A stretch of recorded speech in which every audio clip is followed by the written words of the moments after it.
Hello, everyone. Hello, everybody. It has been a while since I have come live, and I have the amazing Bummi with me.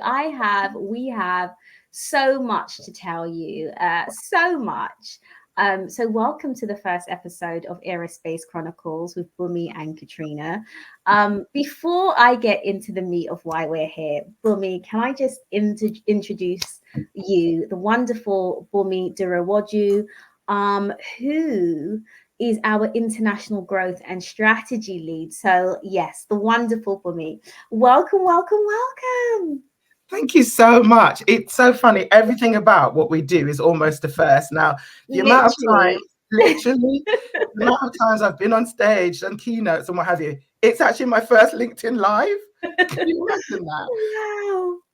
I know, but that's absolutely the vibe of which we've been going forward and all the work we're doing. So hello everybody. I am so delighted to be here with my Launch Strategist hat on as international growth and strategy lead for the company. We'll be breaking that down more to you as we go ahead, but it's just been a treat to come here with Trina to talk about what we've been doing.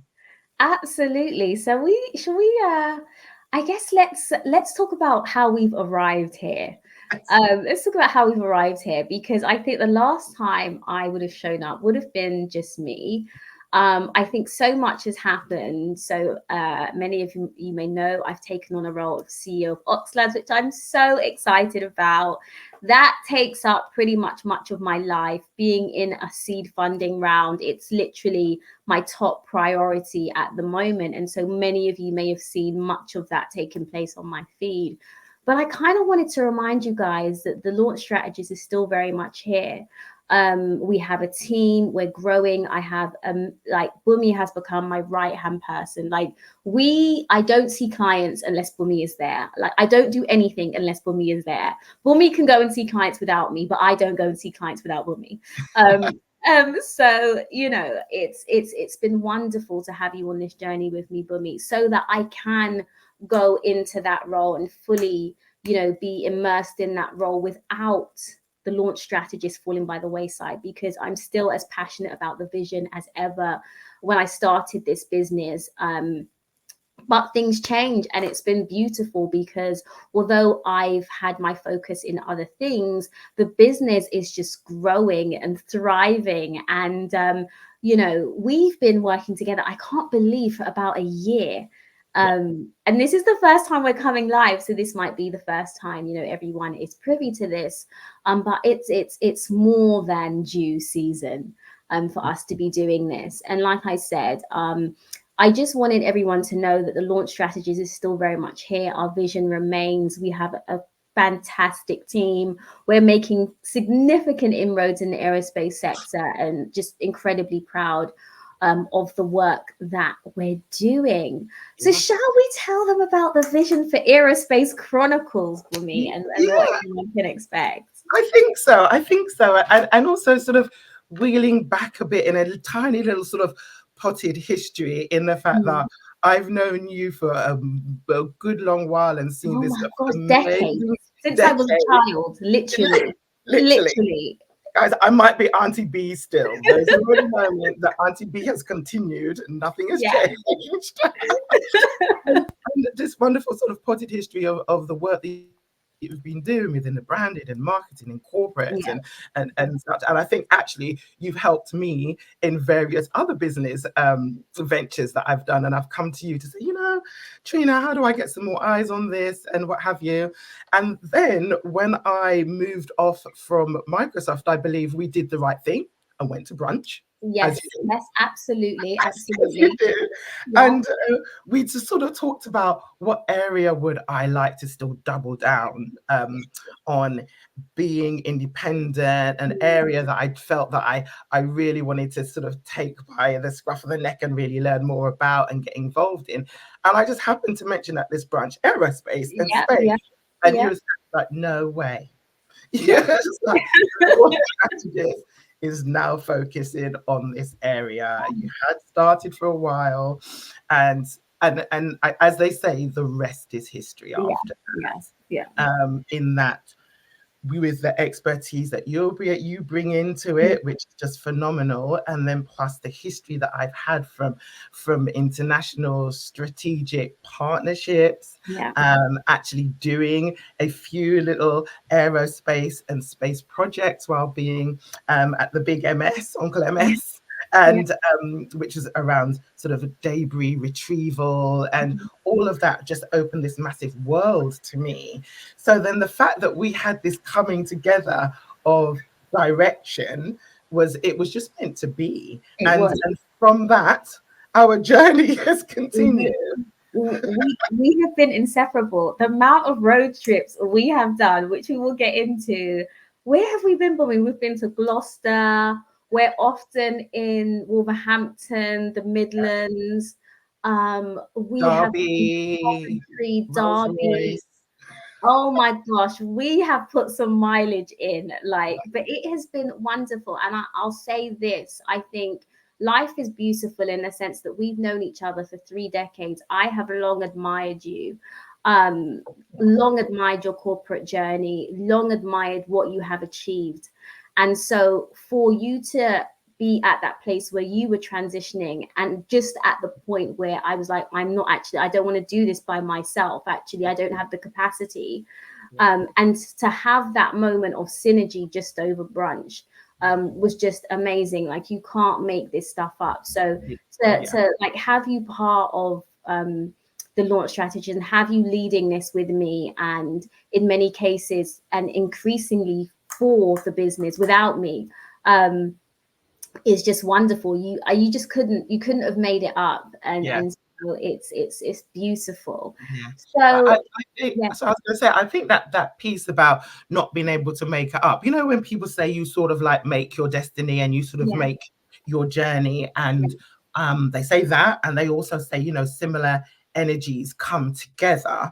And again, over the next few months, we will explain the places we've been to and what we've done and such like. And there is a similar mindset, right? There is very much so. We will not say no to much. Like I said, we will jump in our cars and just like have our coffees and our Crocs, but almost sort of be half dressed with our head wraps on our way. Literally wild. But it's true.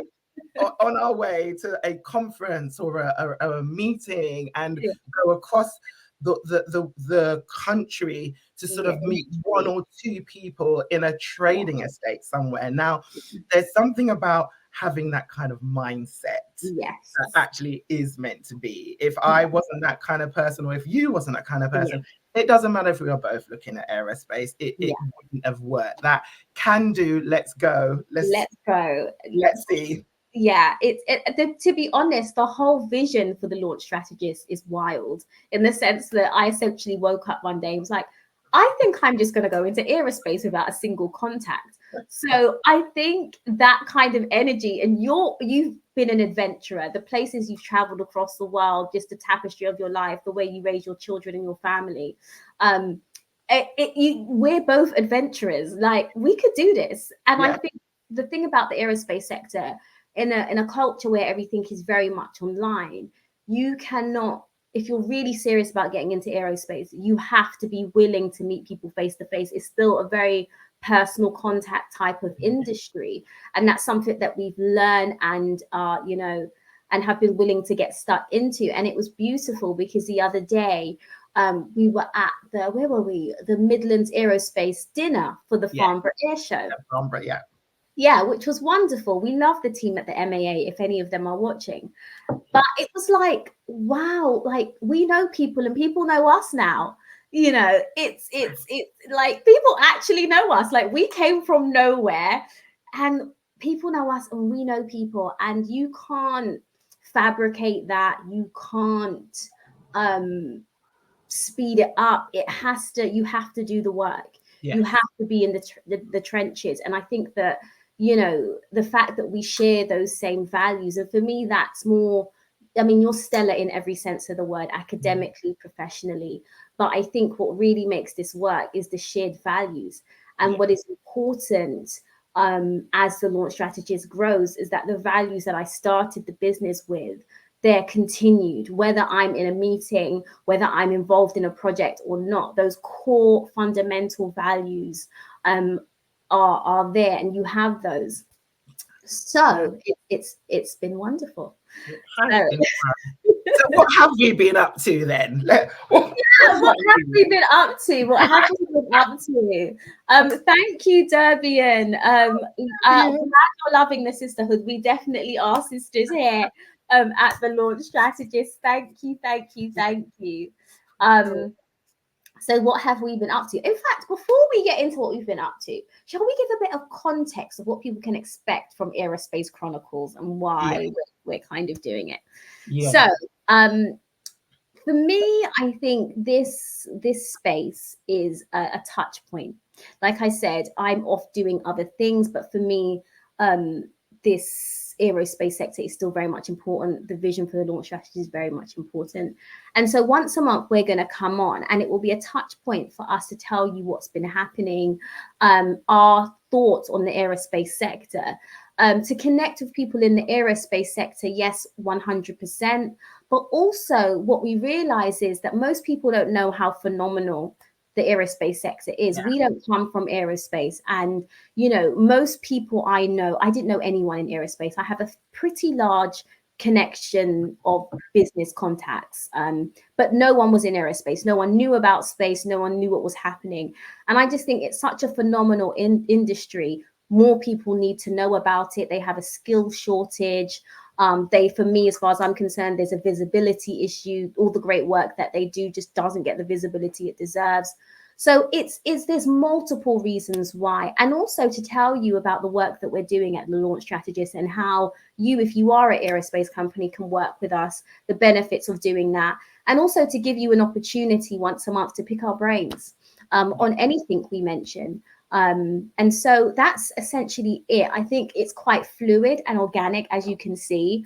It will just be fluid, and it will be what it is. But those are fundamentally our core objectives: to touch base with you, let you know where we've been up to, let you know what's resonating with us in the aerospace sector, and to touch base with you, our connections on LinkedIn as well. So, Bunmi, would you add anything to that, or?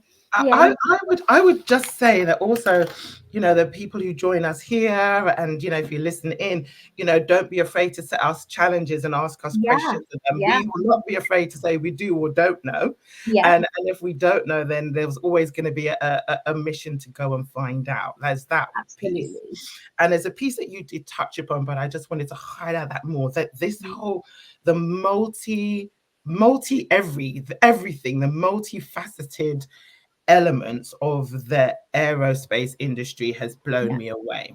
And when we talk about that industry, I think everybody has their own vision of it. Number one, there's this automatic, oh my gosh, that's so cool, right? In terms of, you know, it's rockets, it's in the sky and what have you. You have this vision.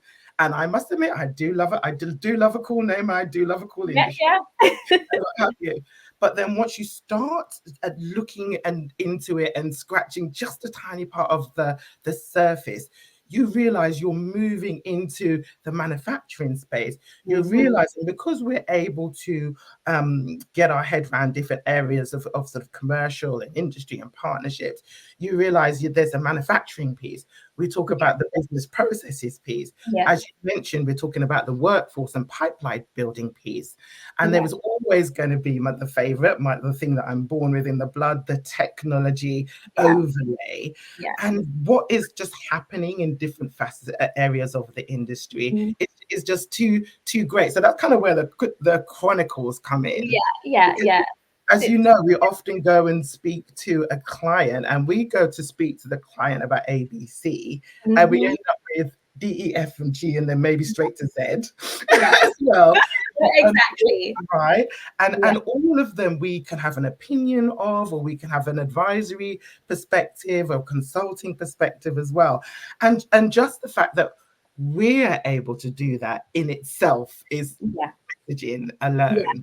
So that's what's been really, really excited about this. Absolutely. And I love that you picked up the word chronicles, because it is chronicles, literally. It's like we have stories for days. And so part of this as well is that storytelling element. Like, this is actually what it's like on the back end of trying to go into a sector that, and now I think we're quite well versed in it. Nearly 2 years on into the Launch Strategist, we understand it quite well, but still learning, because there's so much to learn. But honestly, the stories that we can tell, and I think storytelling is still such a powerful means of connection.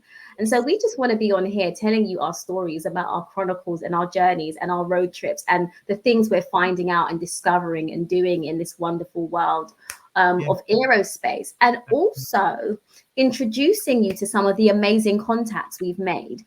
And so we have, like, shortlisting the guests we could have on here has been a task in itself, because there's so many amazing people that we want to introduce you to share their stories as well, and to really just introduce you to the vast world of possibilities that there are in aerospace, and how we're chipping our way at those opportunities and having a wonderful time doing it. So yes, I love that. And to that point about the sort of the companies and the contacts that we've been making, again, this has to be the only industry I've been to. Oh, I don't know. Actually, maybe Uncle MS might be there somewhere. But when you sit down at the dinner table with someone in a company outside of London, a small company, maybe between 1,000 to 500 employees, and they say to you, if you look at every aeroplane in the sky, one of the widgets or the pieces of technology, or literally a widget, a metal circle or a rubber circle, is in every aeroplane that you see. Literally. And to have that, right? And that's a small company, maybe somewhere in the Midlands, being able to tell you that. I just think that's just phenomenal. It's fascinating, and I think that company was a company called SBR, and we want to get the founder of that company on, because they create things out of rubber, and literally it gives you a new appreciation for every bolt, every component, every piece of rubber, because the rigor that literally goes into the smallest thing on an aircraft, the level of regulation that is needed for the smallest bolt, even knife and forks have to go past regulation. And it gives you just this appreciation for what these people do in these relatively small teams, in these relatively small companies. And they're essentially ensuring that these spacecraft are actually, they keep us in the air. And it's just wonderful. And, throughout this, there'll be an educational element. We'll break down the difference between aviation, between aerospace, and between space, for those of you that aren't familiar with the sector. For those of you that, of course, are, I know a number of you are familiar with the sector, so we won't teach you how to, I don't know what the phrase is. Suck eggs. Suck eggs, yeah. We're not going to teach you how to suck eggs. But no egg sucking in this space. Yeah, no, we're not going to do that. But yeah, so back to your question for me, what have we been up to? Do you want to give off the answer to that? Yeah, I think we've been doing what we've been asking companies to do, right? We've been going out there, we've been in spaces that we've not entered into before. We have been establishing contacts, but then also following up and learning about what these various companies do, and also being great listening ears in terms of what a number of these companies need. And that's been great, being sort of great listeners. And then going forward with the fantastic, which I'm going to back it back to you, going forward to with the fantastic Launch Strategist mission, right? And we've been doing that on every level. We have been agile in terms of, like I said, we thought we were going to go and deal with A and ended up doing a bunch of other stuff. 100%. But if you back to you and you sort of tell everybody about, you know, what that launch strategist mission is. Absolutely. So in summary, what we do at the Launch Strategist is we help aerospace companies launch into that next level of growth. One thing to be aware of in the aerospace sector is that often they're companies led by engineers. Safety is always the number one priority, and we thank God for that. It's so necessary. But in that, it means that sometimes the commercial aspects are fall by the wayside because they're in the trenches dealing with the technology, dealing with the engineering side, making sure safety is a priority like we all want. But what it means is that sometimes those companies aren't growing. A lot of them are either small or they've been bought out by the tier ones. And that commercial element can be a struggle. Also, the industry is changing. You know, the importance of being visible is more important. And so how we do that, how we help aerospace companies launch to the next level of growth, is we embed growth teams within those organizations. So we provide capacity to grow, because a lot of times, like I said, they're engineering, they're entrenched with the manufacturing, serving clients. Actually, there's no team in the business that is focused solely on growing that business. And even if they were, it's not their area of expertise. And so what you find is there might be a business development manager or director which is focused on sales, and that's fine. And we love that, and that's needed, and often we'll work quite closely with that person. But there's actually no team or couple of people that are dedicated to that growth. What you'll find is it might be an administrator, or maybe someone in sales that are cobbling things together to exhibit it at places like the Farnborough Air Show. But actually that visibility piece, that showing up piece, that actually commercial growth, that commercial strategy piece, it's not there. And they don't have the capacity for it, even if they do realize that they need it. And so we come in and we're like, okay, we'll take it on for you. And so what that looks like is we always start with an audit. We develop the strategy, and we're not consultants and we're not an agency. And it's important to make that delineation. We're not an agency in the sense that we embed ourselves. We embed a team within the organization. Typically, that's probably about two to three people from our team working on a fractional basis within the business. And so we develop strategy, but we oversee implementation, and we deliver the deliverables, and we act as part of the team in your organization. And we found that model has worked beautifully. The minute we say we embed growth teams in all your organizations, that they kind of get the need. And so on a tactical kind of functional basis, so we'll do the strategy, but we've done things like, you know, completely redevelop websites. We develop that commercial strategy. We oversee all channels of communication. We support with strategic insight into things like events. And we're looking far out. So we're looking at the legacy of these organizations, and actually, how can you survive not only today, but in the future?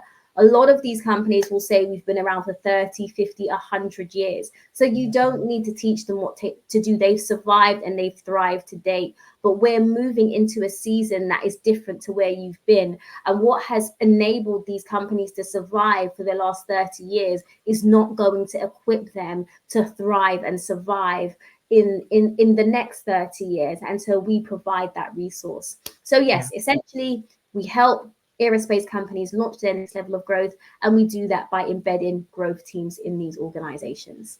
Yeah. Well, boom. Love it. And if I was to add anything on top of that, is the obvious international piece, which is in the front of my yes. But again, that has you know, a number of different aspects. Number one, my work previous to this was so international. I'm surprised I'm as grounded as I am now. So dealing with international teams and companies across the world is one of the things that I do. Now, what's been really interesting in applying that now to the launch strategist piece is to really sort of understand how international elements come into play. Again, like I said, with what would seem like a relatively small company, which actually has quite a significant contract, perhaps, and that contract requires delivery, implementation, sorry, something's going on outside, delivery, implementation, installation in countries across the world. And I think what one of the companies we're dealing with has a lot of work in the US, a lot of work in Brazil, in India, and also in Southeast Asia as well. Yeah. So being able to align stories where relevant, being able to tell a local story where relevant, being able to understand what processes are required in each one of these markets is also very significant too. And so there's that lovely international piece as well as us like moving around the UK. Absolutely, and I love that because aerospace is inherently international, and I think that's where your skill set is particularly beneficial as well, because you're used to the cultural nuances which you have to be so aware of. It can be one company, the same vision, but the nuances that you have to pull out to be able to thrive in Southeast Asia or Brazil are completely different. You know, one of our clients is developing a completely new supply chain in Brazil, and we offer the service where if you needed us to jump on a plane and support the team in Brazil or support the team in India, we would be willing to do that. And Bummi has that experience. She's done that for 20 odd years. And so definitely brings that international aspect. And with aerospace, it's not a case of you start in the UK, yes, and then you branch out. You kind of do start in the UK, but you're always international because aerospace just is international. So you have to be able to work on that level. And essentially we'll go wherever the client needs us to go. So and our teams have that degree of flexibility, and that's how we build the team to know that you might have to go to India, you might have to, you know, that's just the nature of it, and we love that element of it. Definitely. There was another piece as well, which is kind of interesting, right? So you know, our lovely person sort of mentioned our sort of sisterhood, and you'll see a style in the way we operate here now. And I kind of mentioned that concept of going in and listening first. 100%. And one thing is that there's been this sort of historical set of stories. Again, maybe it's not for now, our time has gone already. This understanding, okay, so the history of that gentleman that we've just interviewed on the shop floor, okay, or the history of the types of contracts that a company might do, which actually led to the fact that actually these contracts are X million pound contracts that are going to last minimum 5 years, 6 years. Literally. And so exactly. So having that understanding from a historical perspective around the industry then makes you really humble to say, okay, I get why you're not like posting on social media every day. Exactly. Because you're busy dealing with these like 7-year, 10-year contracts that have quite frankly filled your boots. However, the element of preparation, there's an element of staying current and being aware. There's an element of capacity building and pipeline building that is all necessary to consider. But this kind of, I know we've only scratched the surface, and I just want to continue to hear sort of like the historical stories around some of the companies we work with, some of the people we've met and what have you, because I think it will guide us really beautifully. Absolutely. And it has guided us. So we tend to work in 6-month blocks. And every time we get out of a phase, it's like the light bulb moments we've had in that phase. Number one, typically we won't start implementation until we've spent 3 months listening, essentially. And sometimes initially that's a hard sell, like we're just going to audit for a time. But these companies are so intricate and so established. And so you can't just go in and start doing. And literally the work we do and our proposition has been based on 2 years of listening to what these companies want, listening to what they need, and listening to how we can add value. And even when we get into a company, we'll only work in 6 months blocks at the moment, because the first is the audit. Then it's okay, we know what that first phase of implementation looks like. We get in and we do that work. We're in the trenches now. We understand a little bit more, and we come out and we're like, okay, we know what that next 6 months looks like. And for one of our clients right now, we have a 2-year roadmap. So we know where we want to go, but we still only do 6-month contract terms at the moment because of the learning that happens in each of those phases. And so, I love that point about listening. It's a key part of our culture and our values. Like, we are literally in the trenches, learning, understanding, and applying to what does it mean for company A to launch to their next level of growth? Because what it means for company A to launch to their next level of growth is going to be quite different to what it means to company B. However, because we've spent 2 years listening, we have a framework that we know as a top level is going to hit much of that. Now, once we apply that framework, it's going below the surface and building that out. Definitely. So, I love it. And another piece to add to that is actually our ability. And I know, because I know that when we were out on our meeting about a couple of weeks ago, it was really acknowledged that actually once you've got that level of understanding and continue to get that understanding, our ability to hit the ground running and represent the company in a way, or actually know, all right, we think this is now the direction we should go to, being able to advise accordingly, being able to go to Farnborough and actually represent one of our clients in Farnborough if we needed to. All of that was by virtue of taking this time, with them, doing the audit, the strategy, listening and understanding, a continued sort of mindset moment. But it meant that we were strong and tooled up and very able to step up and tell their story as if we'd been there for 30 years. Exactly. And what's beautiful is that in the midst of this, like I said at the beginning, I've still been able to kind of extract myself a little bit, because the client knows the team. They don't just know Katrina, they know Bunmi. So regardless of whether and that's been beautiful for me, regardless of whether I need to be on ops labs or in the trenches with that, which is an increasing amount of time, the project still moves, because the client doesn't just know Katrina, the client knows the team. The client knows Bunmi, and the trust is not just in me, the trust is in the team, the trust is in the Launch Strategist framework, in our value system, in our culture, in the way we work. And so that's been wonderful. Yay. As well, yay. And we have been talking, and we haven't even got into the meat of I knew that was going to happen.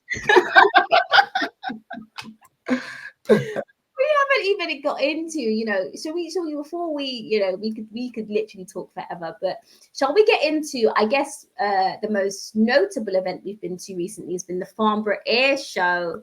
So it is the event if you're in aviation and aerospace. It is just massive. I don't know numbers, but it happens every 2 years, and it's like we're so much business, millions and millions and millions of pounds of business is done in these 5 years. It's where everybody in aerospace from across the world comes and congregates, and it's just a great time of connecting with the aerospace and aviation sector. So 1 year it's the Farnborough Air Show, then it's the Paris Air Show, Farnborough Air Show. So both air shows are every 2 years, and you kind of realize why when you go and you see the scale of these things. And I think what was interesting about this time is because the last time I went in 2022, I had literally, I think in the January, I had maybe decided that I was going to niche down into aerospace. And I literally, it was so overwhelming because it was just like, this is massive. Like, where do I even start?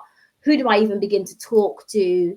you know, I wasn't even sure on what areas of the sector I wanted to focus on. I kind of had a hypothesis of the service that I wanted to offer, but I wasn't even ready to speak about it. And so for 2 years on, to be in a position where our proposition is clear and we're testing it out with people, like, this is what we do, and just literally getting meetings on the back of saying this is what we do. Do you know what I mean? And having those conversations and knowing exactly who I want to speak to, what zones I want to go to. It's just worlds apart. So that was great. But shall we talk about, Bummi, this was your first time at the Farnborough. So shall we talk about how that was for you, and then what our biggest takeaways were from it? Have I still got this look on my face? It was, so I do think, right, tips. Everybody knows I'm in my takeaway tips. Do a Farnborough Air Show first before you do a Farnborough Air Show. Yeah. Exactly. Well, I said, I was like, yeah, come on. I do music, you know, I've done Midem in the Cannes. I've done, you know, in Cannes, I've done every tech conference you can think about. How bad can it be? Yeah. And so this turn up at Farnborough, of which, by the way, we've been many times before. We're Spacecom attendees and such like. So it's not like I hadn't been to Farnborough, but I didn't realize they were going to set up so much of Farnborough. So in short, it was a lot to take in. My takeaways were the international piece again was mind blowing, because I kind of my stories. I got dropped at the back by a golf buggy, which I hailed down from the car park because I refused to park in the car park I was supposed to car park, and I ended up in a field somewhere. Anyway, Chronicles continue. So I end up hitching a lift with the great guys who were working there from Fiji. Yes. And they dropped me in hall 4 or something. Yeah. And I was like, what is this? And it was, I think it was at one of the international halls, you know, just to see, you know, the Korean Space Agency, the Japanese Space Agency, then to see a whole area with the US. And I hadn't even found where we were going to go to, because it was supposed to go and find the Midland Aerospace chaps. Yeah. And what have you. And so yes, the sheer scale of it. And then what was interesting is that, yeah, again, if you're not into the business, you hear Farnborough and you think about the displays, the air displays. And it had gone out of my head because I had Launch Strategist in my head until I heard and then looked up and then saw the amazing air displays from everything from, you know, Chinook helicopters to regular helicopters to just all of the amazing aircraft. And so there was just something about that whole look up, look down, look around, move through all of the halls that it took a lot of energy. And I just thought, who am I supposed to speak to? Yeah. And every somebody I've said that story to has said, yeah, you have to go in and have your introduction, your initiation. Yeah, 100%. It was fantastic. Yeah. So I loved that.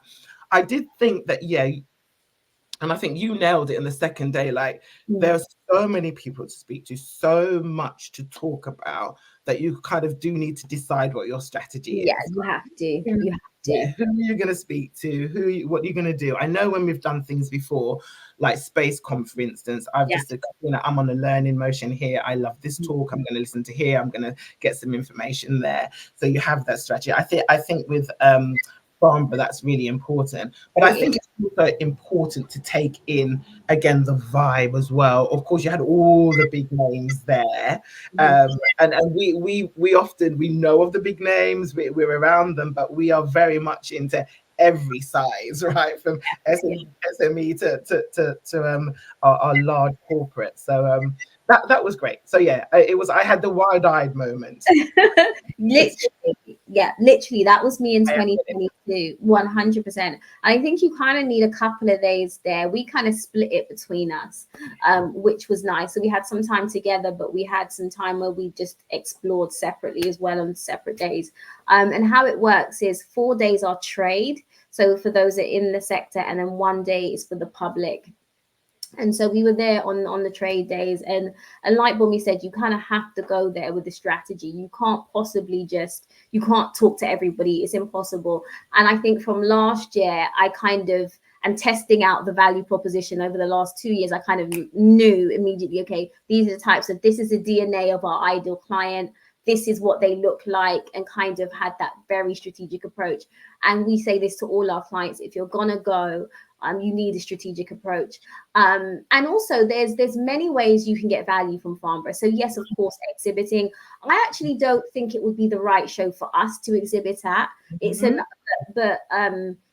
but it's so you can be an exhibitor, you can, but there's also much that you can get from just attending and speaking to people and arranging meetings with people there. Because anybody in most people in aerospace most companies in aerospace, if not most, are going to be represented there. So if you need to speak to someone and you haven't been able to get hold of them, track them, hunt them down at the Farnborough show. So definitely. Yeah, it was wonderful. And I think the thing that resonated with me most this year was Lilium. So some of you might know the electric vertical takeoff and landing aircraft. We're going to be seeing them, I believe, at the next Olympics. They will be there. We're going to start seeing them at Formula One. But last time, Lilium blew my mind, actually. They were one of the most memorable stands at 2022. But they only had a prototype. It was a really big prototype. But this year, Lilium came with a whole eVTOL, literally. And seeing this thing live, some of you may or may not remember the Jetsons, but it was like literally a flying plane. This thing looks in terms of the interior, very clean, white leather sofas. Can see, I think maybe 4 people, but literally looks like something out of the future. This thing can hover in the air.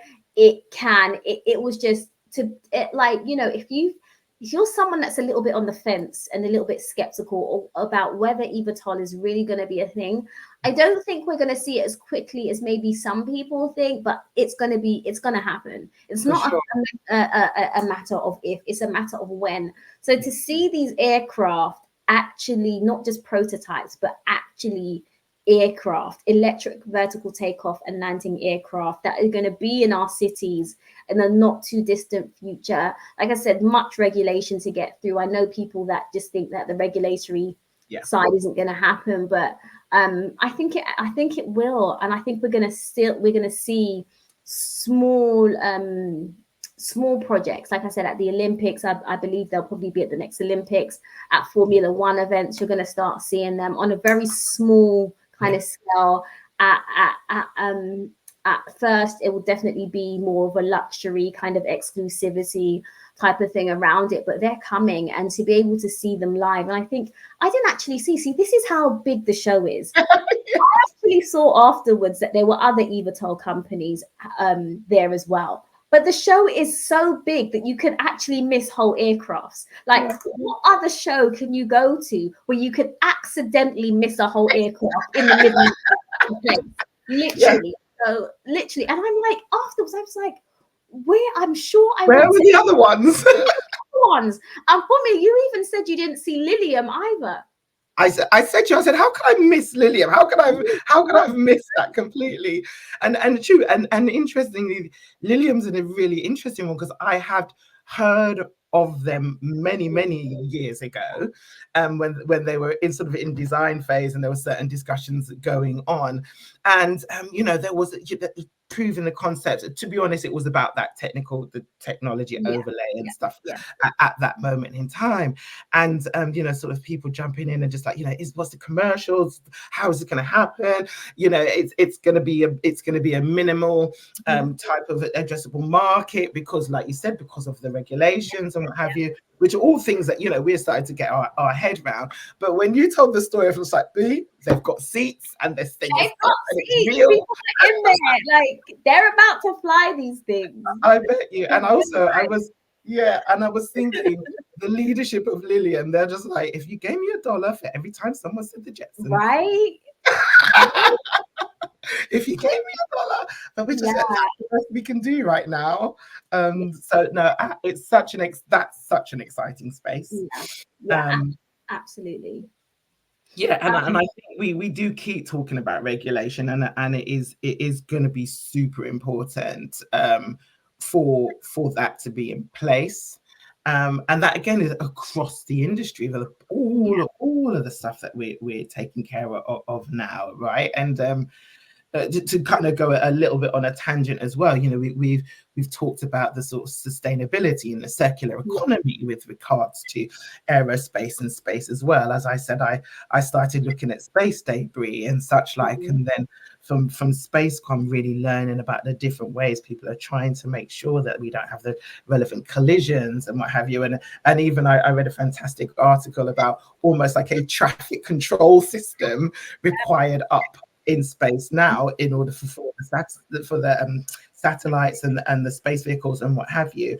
And so this whole sort of notion of being able to control what's going on, for it not to be quite the Wild West, is super important. You know, applies to eVTOL as well as everything else that we're throwing up there.